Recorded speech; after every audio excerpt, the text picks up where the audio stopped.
Welcome back to the official Colorado Sports Hall of Fame podcast. I'm Dave Plati, back from assignment, sort of. And I'm Jim Saccomano, and we are your co hosts now with 90 years of experience working in Colorado sports. Myself with the Denver Broncos, and Dave with the CU Buffaloes. And at one time, both of us with the Denver Bears, among our many other experiences. We are continuing our reveal of 150 significant moments in Colorado sports history as we celebrate the state's 150th birthday this August 1st, the date in 1876 that Colorado was admitted to the Union as the 38th state. A veteran committee has finished its work ranking the top 50 of those moments, all culled from over 2,000 that have been collected and counting, believe it or not. We have to see what the Avalanche do, and there's a good baseball team out in Grand Junction as well. Those were ranked by 19 people with over 800 years combined experience of covering and or working in sports in the state. We've been counting down at a rate of 5 per week and then daily for the top 10 come the end of July. We've already covered numbers 66 through 150 in our previous podcasts. So up next are numbers 61 through 65. These aren't ranked as much as we wanted to make sure that we covered all areas of the state and most, if not all, sports. All are being archived at the Colorado Sports Hall of Fame website, along with our podcasts. Go to coloradosports.org, click on the menu bar, and then top 150 moments or podcasts.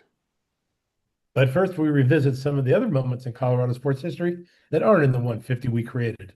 These moments were identified chronologically, signifying their importance at the time and that had a significant impact on the state sports scene.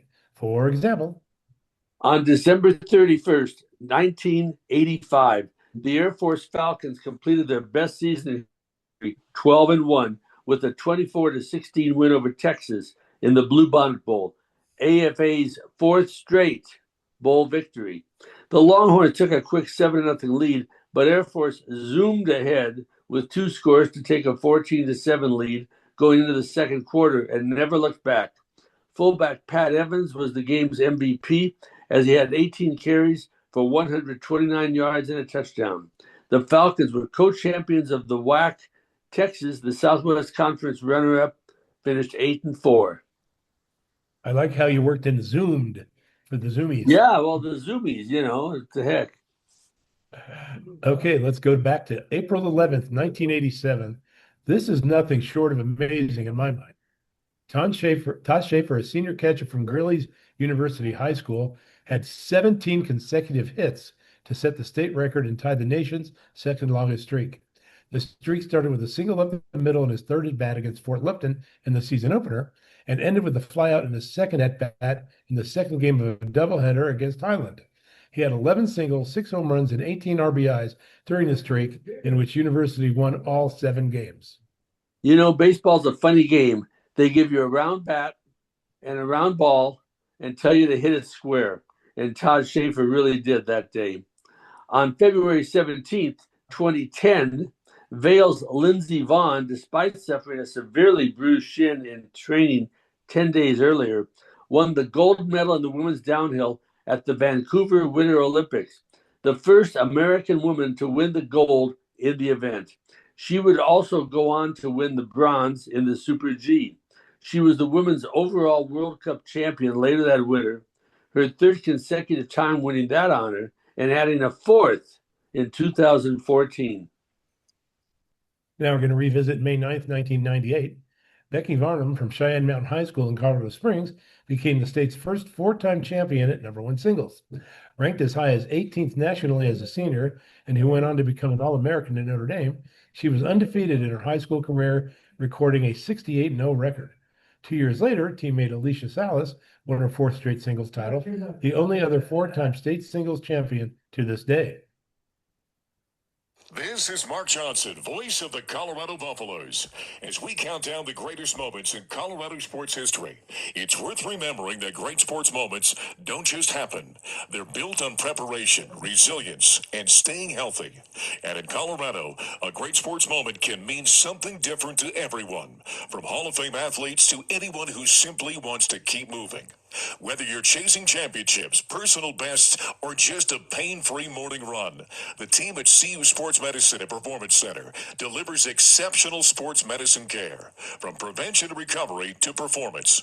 Founded right here in Boulder, the CU Sports Medicine and Performance Center brings together CU medicine providers and Boulder community health clinicians to provide comprehensive care that's close to home and rooted in the community they serve. Learn more at cusportsmedicincenter.com. And now, on with the countdown. One of the greatest moments in Colorado sports history, number 65.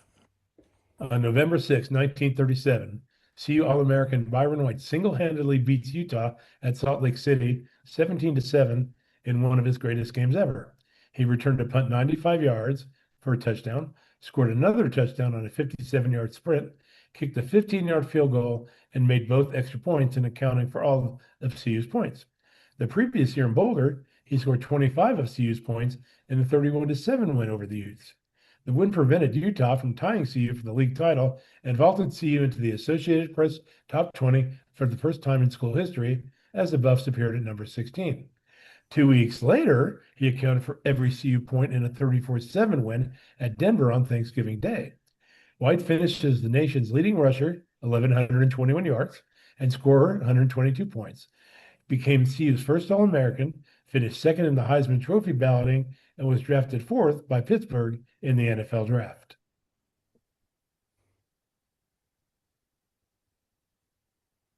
One of the greatest moments in Colorado sports history, number 64. On April 9th, 2005, the University of Denver claimed its seventh NCAA hockey title with a 4-1 win over North Dakota. The Pioneers had advanced to the final after defeating rival Colorado College 6-2 2 days earlier. DU's George Gwadzecki was named the National Coach of the Year for leading DU to back-to-back titles after not claiming one since 1969. It was the third time the Pioneers were crowned back-to-back champions, having done so in 60-61 and 68-69, and just the fourth repeat titleist in the NCAA's 58-year history. One of the greatest moments in Colorado sports history, number 63. On March 7, 2025, in Denver's 149-141 overtime win over Phoenix at Ball Arena, Nikola Jokic recorded the first ever 30-20-20 triple-double in NBA history. He had 31 points, 21 rebounds, and 22 assists. And in fact, it was just the third ever 20-20-20 game, previously done by Wilt Chamberlain and Russell Westbrook, and was actually the first 24-18-18 game and only the eighth ever 20-15-15 game. Jokic's second of his career. His first was against Saccomano 6 weeks earlier. Also, the 22 assists were an NBA record for a center. One of the greatest moments in Colorado sports history, number 62. On January 23rd, 2024, the second Colorado Rocky got the call as Todd Helton learned he would join Larry Walker in the Baseball Hall of Fame. Helton played all 17 of his major league seasons in Denver, finishing with a career batting average of .316 with 369 home runs and 1,335 RBI. He also belted 592 doubles and owned a career fielding percentage of .996, winning 3 Gold Glove awards. Through 2025, only 193 players in MLB history who played 10 or more seasons spent their entire career with one team. Helton is tied for 41st on that list with his 17 years as a Rocky. One of the greatest moments in Colorado sports history, number 61. We're going back to December 13th, 1969. Though the credit for integration for Alabama and the SEC always falls to USC after it blew out the Crimson Tide 42-21 in 1970, Bear Bryant got a taste of an integrated team in the '69 Liberty Bowl. CU walloped Alabama 47-33 with several black players, including a team captain, Bill Collins. In a tasteless move, Alabama sent over 40 players out for the coin toss. Not to be intimidated, The two other tri-captains, Bobby Anderson and Mike Pruitt, stopped a few yards short and let Collins take the last few steps to midfield. Racist Bama fans were yelling the N-word at CU all game long, prompting the normally reserved Bill Brundage to explode at halftime, screaming in the locker room, "Did you hear what they are calling our black brothers?" But in the end, Colorado scored 16 fourth quarter points. Anderson ran for a bowl record 254 yards and 3 touchdowns. Brundage had 5 of CU's 8 quarterback sacks, and Collins was in on 14 tackles as Eddie Crowder's Buffs got the best of Bryant and the Tide. Now we want to welcome 1982's Colorado Sports Hall of Fame inductee, Bobby Anderson, who starred in that 69 Liberty Bowl. Welcome to our podcast, Bobby.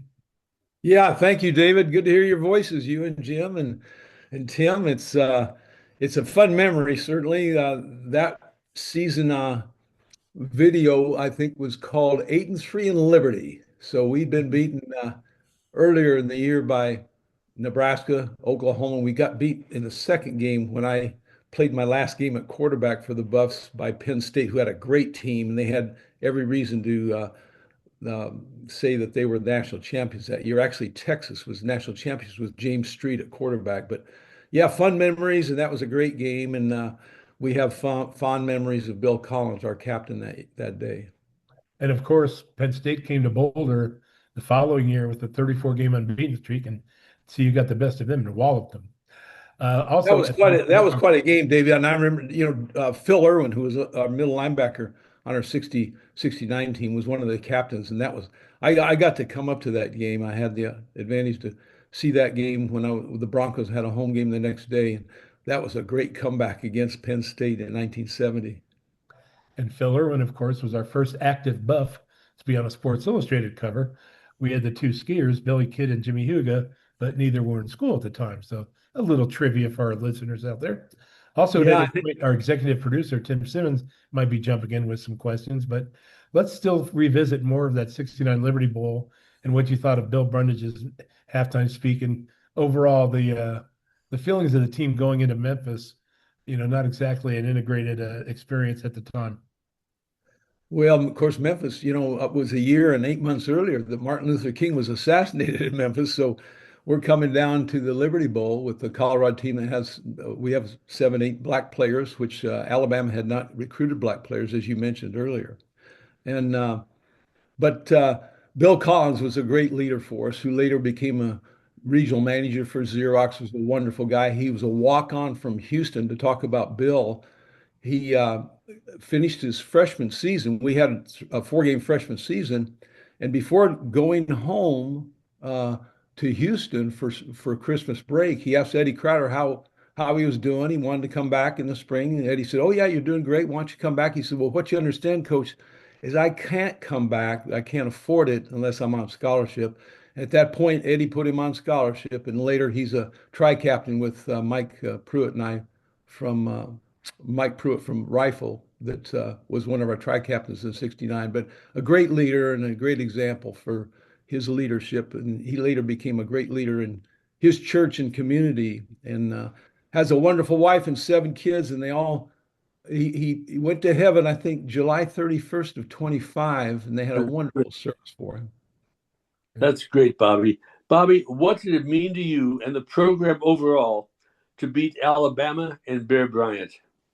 Well, it was fun. Bear had a lot of class. He came into our locker room and congratulated everybody afterwards. And we had a post-game banquet, and he got up. First thing he said was, "You big old Colorado boys ought to be ashamed of yourself, beating up on our poor little Alabama boys." But I'd seen Bear later at a show we were on in Oklahoma City. But yeah, it's a great credit to Eddie Crowder, who beat a lot of great coaches over his career. And we were led by a wonderful offensive line. We had a big day. Jim Bratton was at quarterback, and we had a wonderful fullback who just blasted people blocking.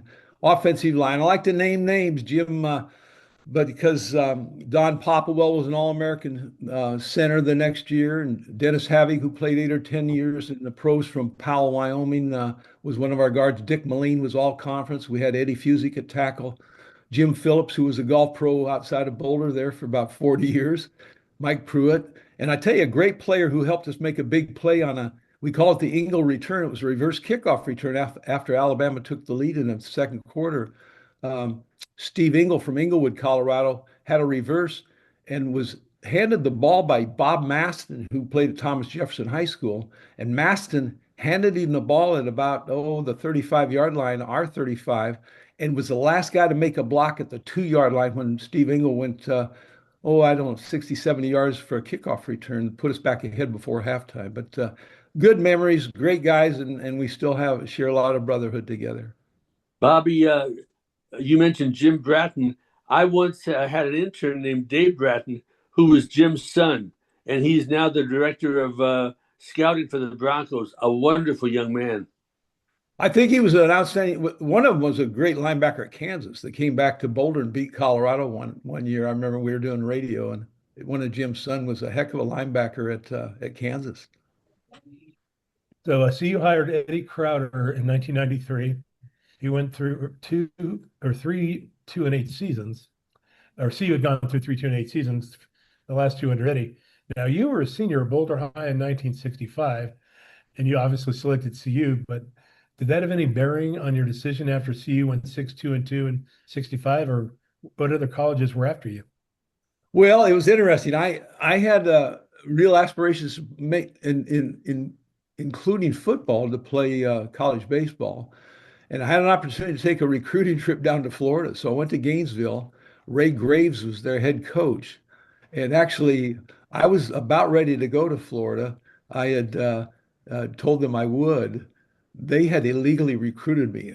My grandparents were in Sarasota. They put me on a plane during my visit and flew me over 50. You can't go outside, apparently, you can't go outside of 50 miles in the radius of the university. And they flew me to Sarasota. We had dinner at the airport, flew me back to Gainesville during my trip, and my parents wanted me to go to CU for sure, and I did too. I mean, I knew I'd be part of a great team in '67 with my brother being ahead of me and some great guys, Kirk Tracy and some of the guys that were Wilmer Cooks and some of the guys on that '67 team. It was a 9-2 team that beat Miami and Ted Hendricks at the Bluebonnet Bowl in '67.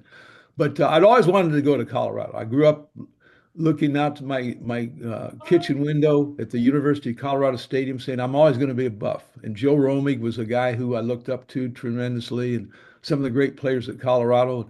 But for some reason, the recruiting thing got to me, and I was thinking about going to Florida. But I later got a letter from Ray Graves said they had to withdraw my scholarship, but that was done by the CU coaches to tell them they're going to call them on the fact that they'd taken me outside the radius of the university. So it all worked out. It was a real blessing in the end.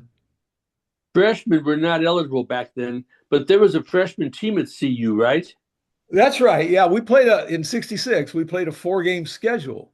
Jim, we played the University of Mexico from Mexico City, and of course at the line of scrimmage, uno, dos, tres, hut. It was really kind of fun, and they weren't great. Eddie had a relationship with the head coach out of Mexico City, and had them come up and play our freshman team. We started at Boulder High School, using the Boulder High School field, playing McCook Junior College, and we beat McCook Junior College.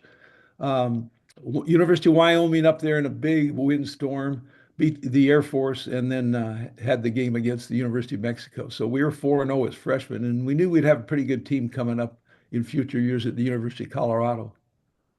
That coach of the Mexico team would show up on occasion during later years. Yes, he came to spring ball, Dave. He was at spring ball a lot. Eddie invited him up, and that's right. Now, you played quarterback as a sophomore and junior and started out as a senior. You led the team in '67 to a 9-2 record and a Bluebonnet win over Miami. Then Eddie Crowder made the big switch, moving you to tailback. How and why did that come about? Well, that was interesting. I mentioned Steve Ingle, who's a great guy and was a heck of a player out of Inglewood High School, a year ahead of me. He was in the class of Mike Schnittker and Steve Tracy and the guys that were local and played at CU. But Steve had great speed, big, strong upper body, and a heck of a player. He was actually, after our senior season, he was drafted, I think, in the 5th round by the Cleveland Browns. But Steve got hurt against Penn State when they beat us back there. And, I really ran the ball most of the time at quarterback anyhow. Anything that was what they call now an RPO, which is run pass option, our instructions were run first, pass second. Today, it's certainly pass if you can and run very little. But so I ran the ball. I rushed for a lot of yards as a quarterback and had a big day with against Tulsa in the first game. But once again, we had a great offensive line, and Monty Huber outside at wide receiver. The times we did throw, he was a great receiver for us. We led the team 3 years in receiving. But nevertheless, Steve got hurt, and Eddie felt confident in Jim Bratton and Paul Arndt. I think Paul recently passed away. But so for the Indiana game, they come in from Bloomington. The guys that were super softs in '67, when you heard about all these Indiana victories this past year, they always referred to they haven't had a team like this since '67, and that was John Eisenbarger and Harry Gonzo and Jade Butcher. They had some great players that were now seniors coming to Boulder. In our luck, we had a 4 foot snowfall that day. They moved me to running back, and we beat Indiana handily in Boulder. And then from there on, I was a tailback in an I formation. Your first game at tailback, a major snowstorm, as you referenced, hit Boulder that day, but you ran for 161 yards and 3 touchdowns in a 30-7 rout of Indiana.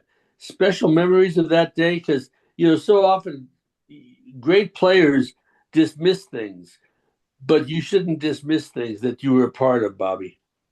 Well, I tell you, there again, I just referenced my amazing offensive line that I had in front of me, and Ward Walsh, the job he did at fullback blocking people. But yeah, I guess we surprised. In fact, I warmed up at quarterback during that game in pregame warmups. I was under center, Hmm. and then and then the first play came out. We ran we were kind of an I formation option offense, and Paul Arndt was the quarterback at that time. Pitched me the ball. I think we had a good game.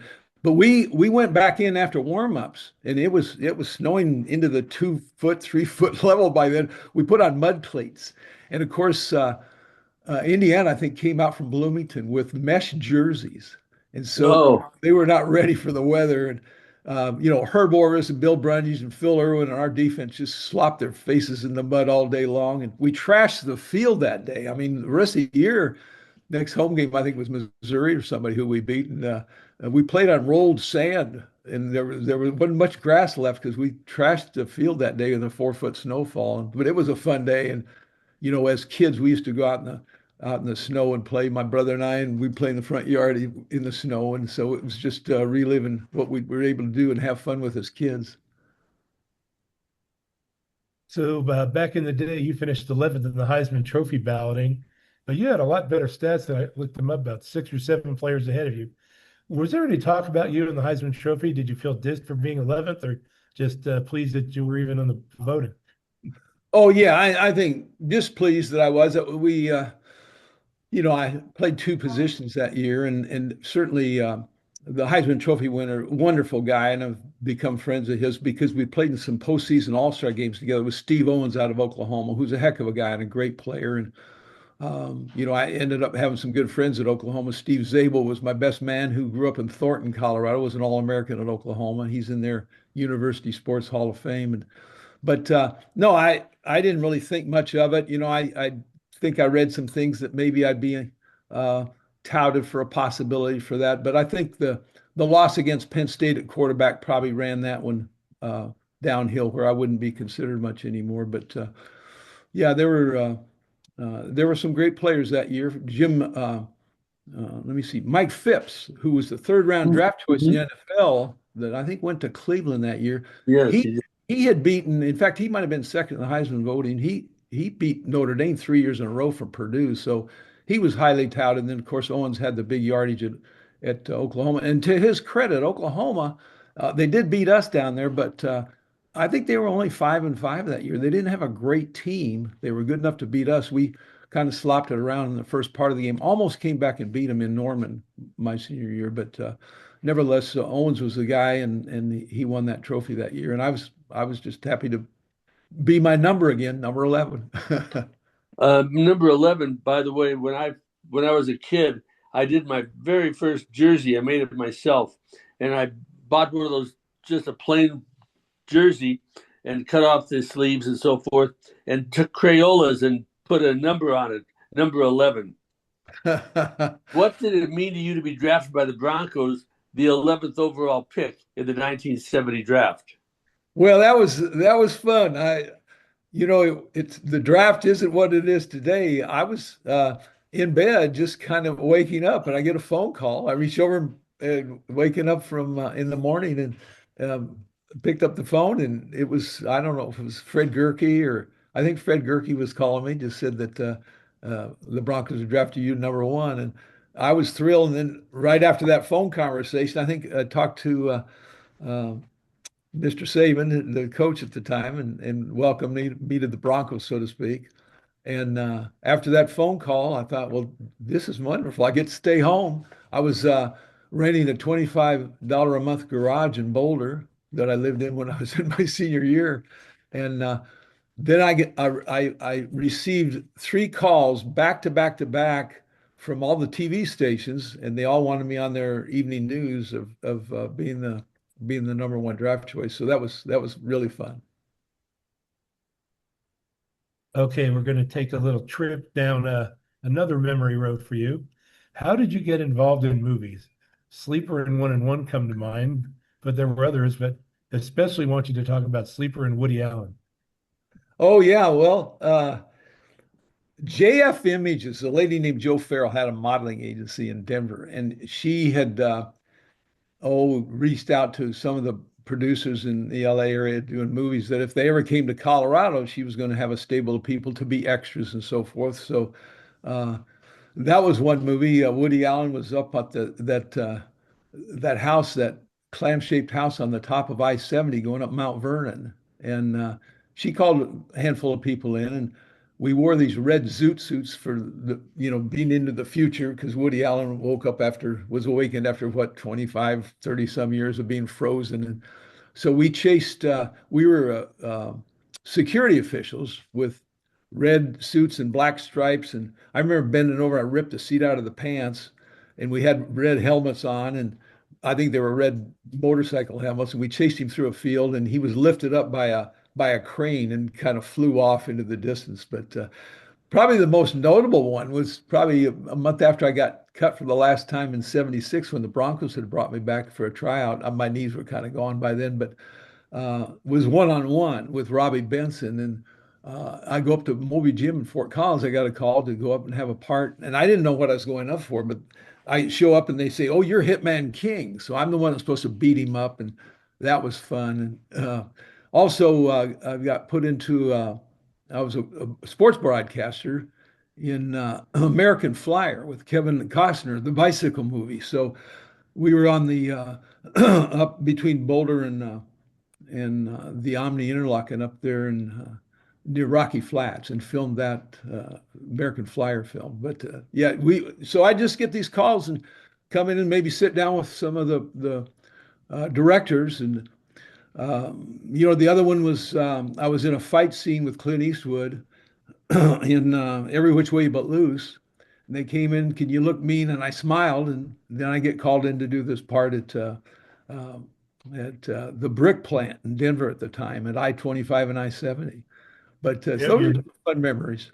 your teammate Jeff Raymond for years was the guy in the St. Pauli girl beer commercials, correct? Yeah, he became a male model later, a good-looking guy. Jeff Raymond has the distinction of one of the great interceptions that Colorado had when we beat Nebraska on, I think, 19-7 or something in '67. And it was 19 years later before Jeff Campbell and those guys beat Nebraska in '86. But Dick was a senior that year, and Ron Scott was the captain on that '67 team with Kirk Tracy and John Farler and But Jeff Raymond had a big play that day. He intercepted right around midfield. It maybe ran back 55, 60 yards for a touchdown to help us win on. The defense really won that game for us that day. And the one that nobody ever realized was what Fred Lima did, right? Uh, you'll have Placemaker. to you'll have to help me on that one. He drove the car in the Godfather one scene where Michael and Enzo the baker were outside waiting for reserves to ride to protect their dad. So when the car drives by slowly, that's Fred Lima driving the car. Oh, I didn't know that. And then Pancho Hodges, our basketball player, was in a Law and Order. So we have had several players turn actors for Uh-huh. years. Bobby, you also played one season of baseball at CU, but also for the Boulder Collegians under the legendary Baldy Machete. But when I joined the Denver Bears, Jim Burris told me that you had kind of like a semi tryout with the Houston Oilers, Houston Astros organization under an assumed name 1 year in spring training. Can you talk about those experiences? And I hope Jim wasn't crazy when he told me that. Well, and I don't think I ever tried out. I was drafted by the Houston Astros out of high school. So I got drafted in baseball, late round. They were going to give me maybe pay my college education, give me a bus ticket and a ham sandwich or something, but that was about all. So I didn't really follow through with anything with having been drafted by the Astros as a catcher. But after playing football, I asked Jim Burris if I always had the aspiration to play baseball. I was thinking maybe could be healthy enough to try that. And I went down to spring training with the Montreal team, and in hopes of maybe being able to come back and play with the Denver Bears. But so I was down there 2 or 3 weeks, and it just really didn't prove out. Although it did, I think the times I was in some exhibition games, I'd batted about 300. But I wouldn't. I went down as an outfielder. I probably didn't have a strong enough arm with my shoulder separations that I'd already had. But so I remember at the end of that trip, uh, I left there and went back up. Let me see, I think this was 77. And I went back up, and the thing I remember about that whole experience is I got to go up and meet a guy from Cherry Hills Country Club who had some relationships at Augusta National. I got to play Augusta National. But yeah, I That's did great. spend about 2 or 3 weeks in training camp with the Montreal team. That at the time was the major league team for the Denver. Mhm. Yeah. Yeah, Jim Burris told me that they told him that if you'd played baseball first, you might have been a pretty good player, but frankly, you were kind of beat up by the time you came to them.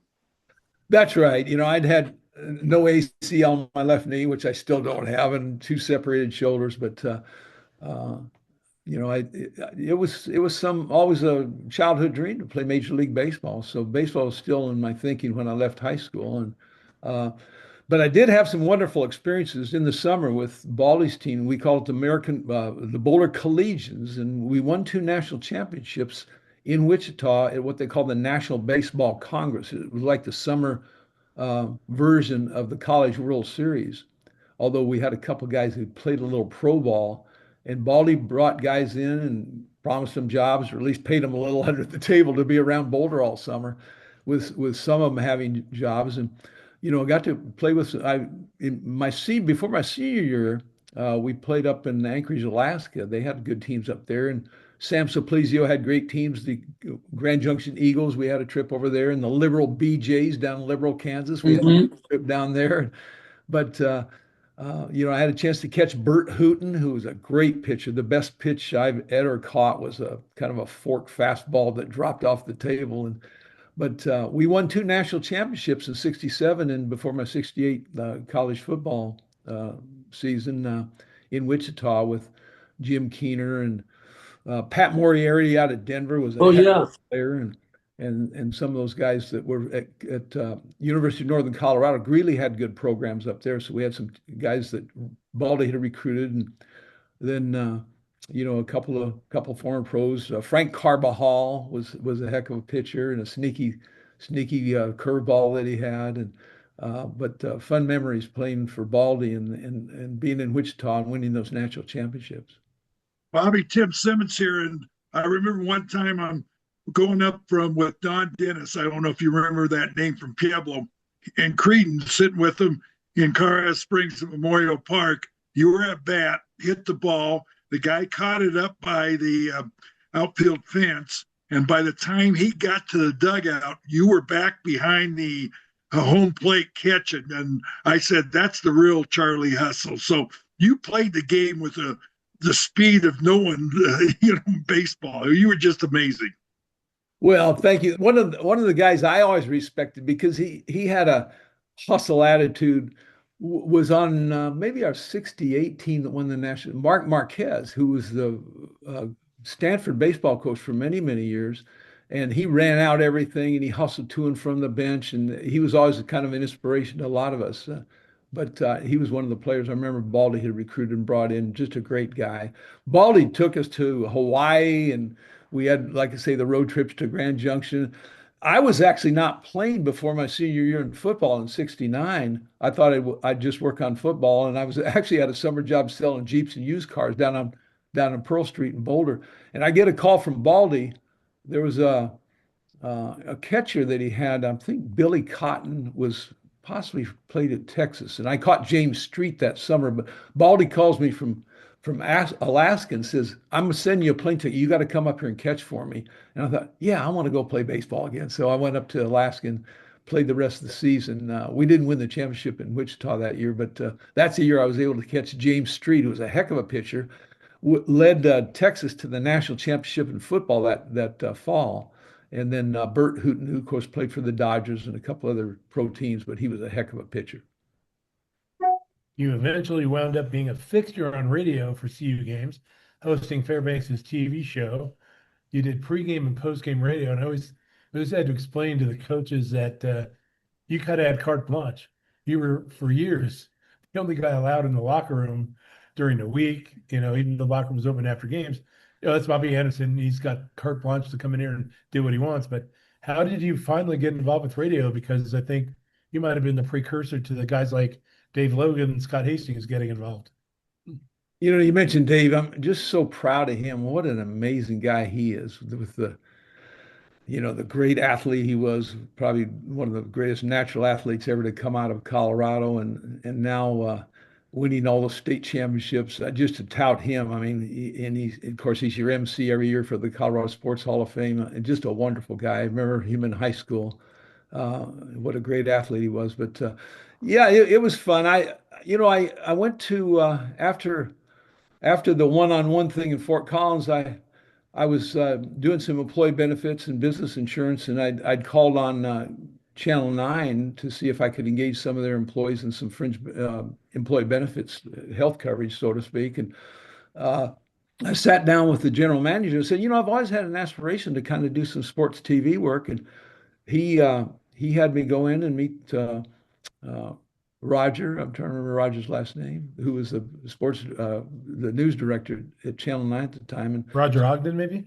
yeah, Yep. Roger Ogden. Yeah, that's it. And so they started putting me on weekend sports. I worked with Cruz and I'm trying to think of the other Bob.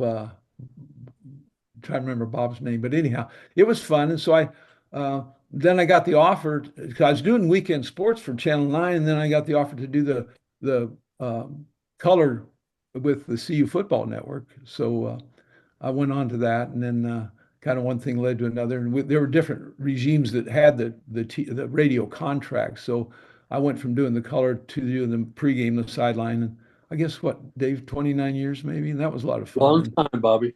Yeah, it was really fun, and got to go through the great times of Bill McCartney having a tough start, and then leading up to the national championship with the '91 team, the 1991 team that won the national championship, and then saw the great teams with Michael Westbrook and Cordell Stewart, and my nephew Blake Anderson was on that team and was present during the great victory at Michigan, the miracle at Michigan, when Cordell threw it and Whoa. Blake tipped it at the goal line. Michael Westbrook won the game there at the end in the end zone at the end of the game. Bobby, what have you been doing since you left Colorado for Palm Desert? Well, I came out here. I'm in La Quinta, actually, which is on the east end of the valley of Palm Springs, and always wanted to keep the winter golf game in shape. So we bought a house here and joined a club, and I get to play the PGA West courses, as Tim Simmons had mentioned. That's where the American Express is played. And so I have a group of guys out here, and we play golf 2 or 3 times a week.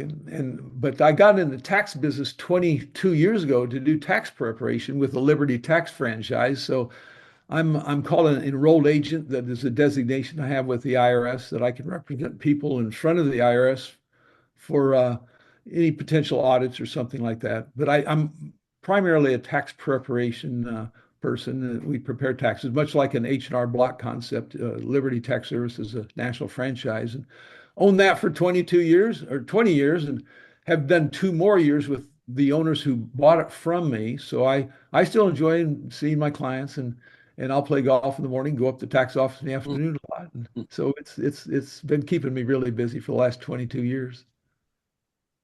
And kudos to Bobby because our men's golf team plays one, if not two tournaments in the Palm Desert area every year. And Bobby's very good about coming out and meeting the team and following the guys one or two times during the tournament. So you still are very connected to the program. Well, it's fun to watch those guys. I mean, those college players are amazing. I mean, they really hit it, and I like to go out and see Derek Tolan and the guys, and try to follow them around for a few holes before I run up to the tax office because it's usually a busy time when they're out here. But they play in a tournament at the Greg Norman course called the Prestige, which they've a year ago, weren't Dave? They finished second, I think, and then they have a tournament with the University of Wyoming sponsors at the Classic Club, and that's where I was this past year, seeing them here. But it's fun to have the Colorado Buffs come out and track them. I get you send me all the information about their rounds and who played well and what place they're taking in the tournament. So I like to follow them. Bobby, Tim Simmons here again, and you went in the Hall of Fame, the Colorado Sports Hall of Fame, '82. Obviously, I was there because my dad got inducted with Jerry Phipps and Plas Parson. How special is it for you to be in the hall with your brother? Oh, that's a tremendous blessing, and I reflect on that, and it's certainly because of those teammates that I had. It's certainly their award as much as mine, along with some of the wonderful coaches I had with Eddie Crowder and guys like Sam Pagano and Emerson Wilson in high school. And then, it was fun just being able to stick around home, play with the Denver Broncos, and be a teammate of Floyd Littles and Charlie Johnson and Billy Van Houston and some of the guys that we had back in Mike Schnicker. We call ourselves Buff Broncos. The guys that John Keyworth and the guys that played at CU and the guys that ended up being with the Broncos. Those are Buff Broncos. So we share but it's just a blessing to be part of the Colorado Sports Hall of Fame. I really appreciate it, and good memories. And it's fun to get the emails on the new inductees. And it's right during I'd like to get back to more ceremonies and induction ceremonies, but right during that last April 15th deadline for taxes. So I've been kind of tied up, haven't been able to get back for some of the ceremonies, but I'll do that someday. Come back again. Of course. Of course, you and Dick are in the CU Athletic Hall of Fame, but you're in the big one too, the College Football Hall of Fame. Yeah, that was a real treat. And, we've, and Chris Hudson's going in this year, which is wonderful, to the College Football Hall of Fame. They've now taken it from New York City. It's much more accessible. So I'm thinking about going up. My wife and I'll run up to Las Vegas and try to catch that one this December.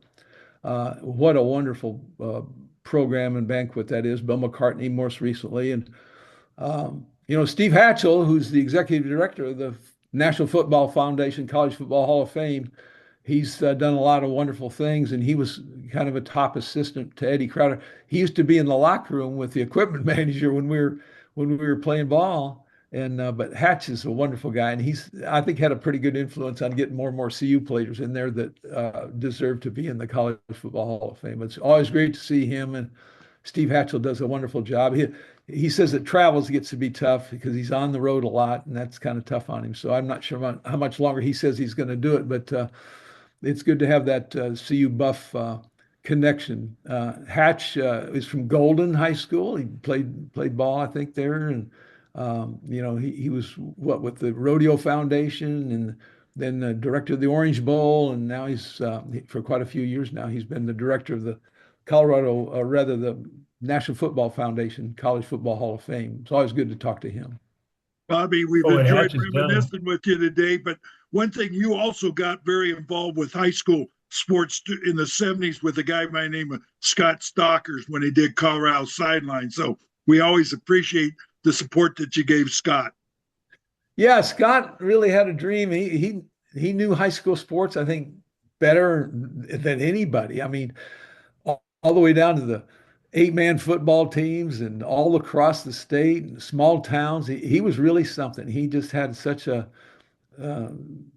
pursuit to try to bring up names and encourage young people in high school sports. So we tried to support his newspaper there for a while, and he was always fun to deal with. But the guy that had more knowledge about high school sports. I don't think there's ever been one like Scott Stocker.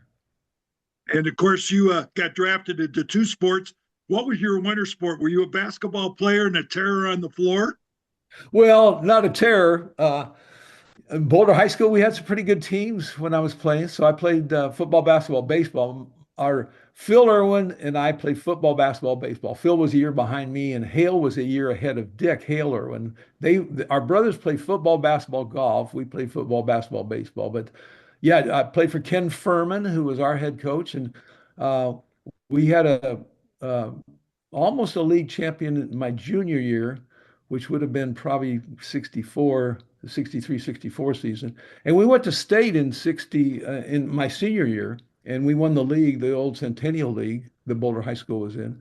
And Wheat Ridge had a heck of a team. This was before Dave Logan was there, but I think they won maybe it was East, I think maybe won the state championship. But we opened up and Wheat Ridge beat us. And then we won the state consolation championship by beating, in the last game, we beat Grand Junction High School and won the consolation championship in the state basketball tournament. Yeah, that was a lot of fun. Really enjoyed Yeah, basketball. East won the title 66-64 over Pueblo Central. And I was Okay. the 12th man on the 10-man squad for the Central team. Oh, okay. Okay. So So it I was remember Boulder being there. yeah, and then it was fun to meet those guys later in the summer because they had the Colorado high school all-state teams, and the North played the South. And I remember, the basketball guys were there for a game one night, and then we played the football game the next night. Do they still play those games, Tim? I think they had them down in Pueblo for the last 4 or 5 years. I don't know where Yeah. they are this year. Yeah, and our head coach for the North team, and that's the first time I saw Bill Brundage. Here's this big farm boy from Haxton, Colorado, and he's got tennis shoes and yellow socks. He's about 6'5", 245, which was big back then. Coming out, I thought, who's this guy? I'm glad he's on our team. But once again, going back to the '69 Liberty Bowl team, there, Bill Brundage and Herb Orvis were amazing players, and we had a great defense. And Phil Irwin was in the middle as a linebacker and played great football. Eric Harris was from Galveston. His brother Bill was on our '67 team, and Eric Harris was a heck of a cornerback. I think Eric got drafted like fourth round with the St. Louis Cardinals. And going back to that team again, Steve Engel was in the fifth round of the Cleveland Browns, and uh, so Bill Brundage actually was the first pick of the Washington Redskins, then the Redskins. In the 1970 draft, he was their first pick, although they didn't have a first round pick. He was drafted in the second round. But Bill Brundage later became on the all-century team for the Washington Redskins for the play that he had for the Redskins under George Allen. And I saw him play against my brother in the Rose Bowl for that Super Bowl when the Dolphins were 17-0, the perfect season of '72. But Bill Brundage was on the opposing team against Dick that year. Speaking of Dick, how's he doing these days? Well, he's in Miami. He goes to an office every day, and I think he's having some cognitive issues. He'll kind of admit that he got hit in the head too many times, so he's probably working through some issues. But physically, he seems to be okay. Both you guys forever run the celebrity golf tour. Yeah, we played for quite a few years. It all started. One of the former NBA announcers started the CGA, they call it, Celebrity Golf Association. And I had the good fortune to be invited to the Lake Tahoe tournament for the first 9 years.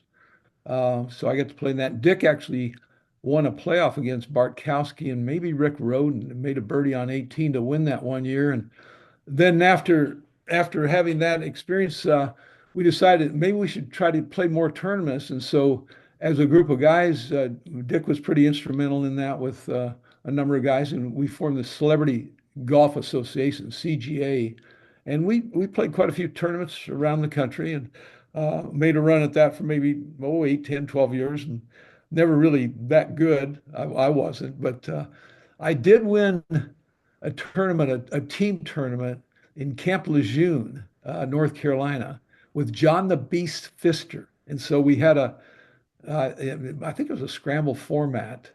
And how lucky I was to get a long drive champion for my partner. We actually won that tournament. It's the only tournament I ever won in the golf situation. But yeah, that was a lot of fun and a good memory.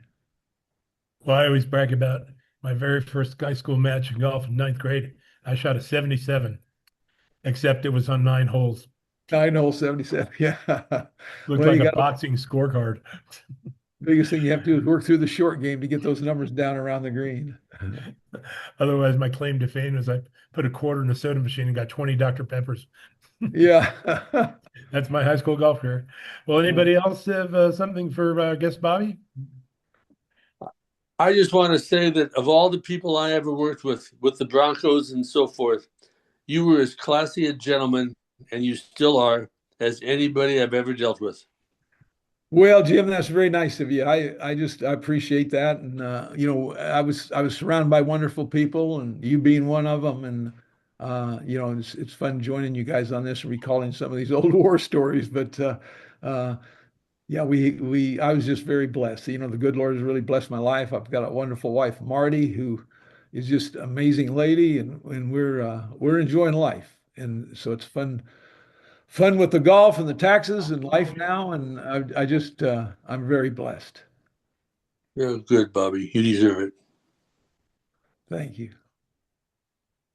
Well, Bobby, thanks for joining us and spending time with us today. We hope you enjoyed it. I think our listeners will.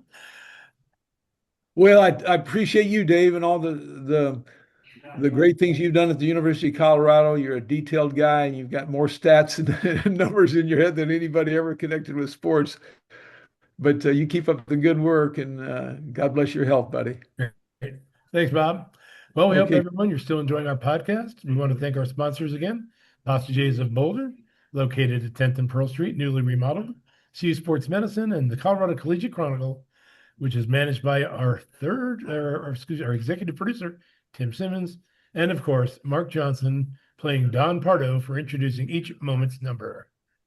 That is a wrap on our 29th podcast. Tune in next week for the next reveal of the state's top 150 moments. We hope you are enjoying our reminiscing with our Colorado Sports Hall of Fame guests, as well as our trips down memory lane in the state's sports history. And a reminder that the Hall offers tours of its museum, as well as of Empower Field at Mile High Stadium.